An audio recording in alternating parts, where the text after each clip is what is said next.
संविधान कथा कहाँ से कैसे स्टार्ट करने की प्रक्रिया आरंभ हुई, आप बताएं। 20-25 सालों में देश में करीब 7 लाख किसानों ने आत्महत्याएं की हैं।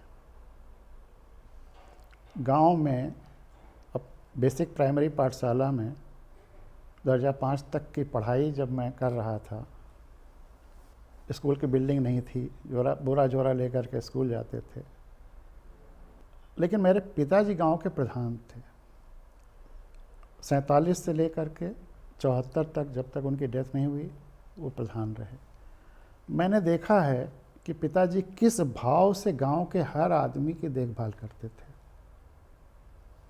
और गांव के लोग ज़बरदस्ती उन्हें प्रधान बना देते थे, भले ही वो अगर बीमार भी हो तब भी कि बाबू तू ही रहो प्रधान। तो अगर एक प्रधान गांव में अच्छा हो तो कोई गांव का किसान आत्महत्या नहीं कर सकता। आत्महत्या तब करता है जब सारे आसरे टूट जाते हैं। और सबकी भूख मिटाने वाला किसान भूखा सोने कौन कहे। अगर आत्महत्या के कगार तक दिया गया है तो क्या क्या बदल देना चाहिए, क्या क्या नष्ट कर देना चाहिए।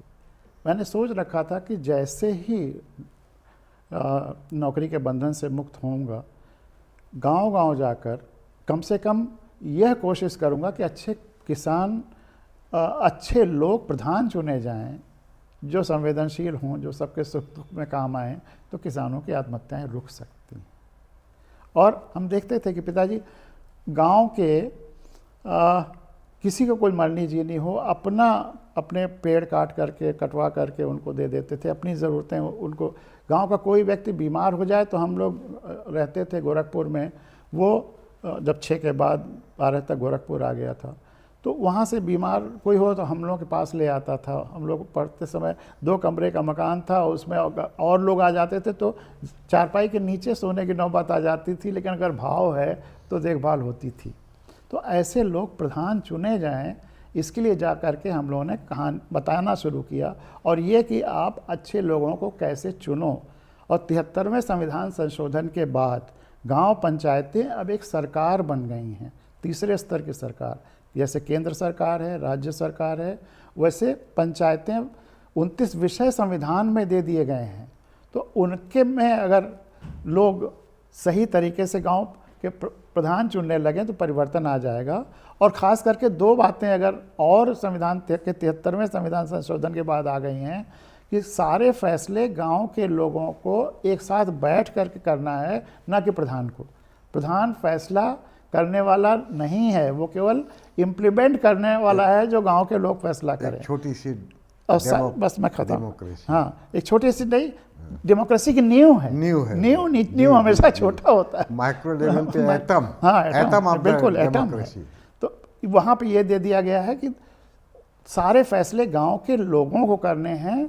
और दूसरी बात, जो right to recall Jayaprakash Narayan 76 के आंदोलन में कर रहे थे, वह गांव के लोगों को दे दिया गया है कि अगर 2 साल तक वो काम देखने के बाद प्रधान से संतुष्ट नहीं है तो उन्हें निकाल सकते हैं। बड़ा सरल सी प्रक्रिया है।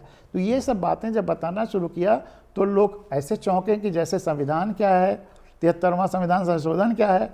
तो लगा कि हमें अपने इस बातचीत का दायरा बढ़ाना पड़ेगा, पूरे संविधान को लेना पड़ेगा। और फिर मैं उसमें और शामिल करने लगा कि संविधान के बारे में कितना जानते हैं, देश का मालिक कौन है, क्योंकि कौन सा वो दस्तावेज़ है जो सत्ता को ब्रिटिश क्वीन से हम भारत के लोगों तक सौंपता है। तो ज़्यादातर सब लोग चुप रहते थे। तो लगा कि अभी संविधान के बारे में बहुत कुछ करना बाकी है। 8 लाख लोग जो 1857 से 1947 तक अपने जान की बाजी आहुति दे करके जिस स्वतंत्रता की गंगा को लाए हैं, वह गंगा जन जन के कल्याण के लिए जनता तक गई ही नहीं। तो हम लोगों ने फिर फैसला किया कि अब संविधान की और लोकतंत्र की गंगा को जन जन तक ले जाने के लिए एक तरह से एक महायज्ञ शुरू करना पड़ेगा, संविधान को जन जन तक बताने के लिए। धीरे धीरे करके इसका नाम संविधान कथा के रूप में हो गया और उसमें हम लोग लगातार लगे हुए हैं।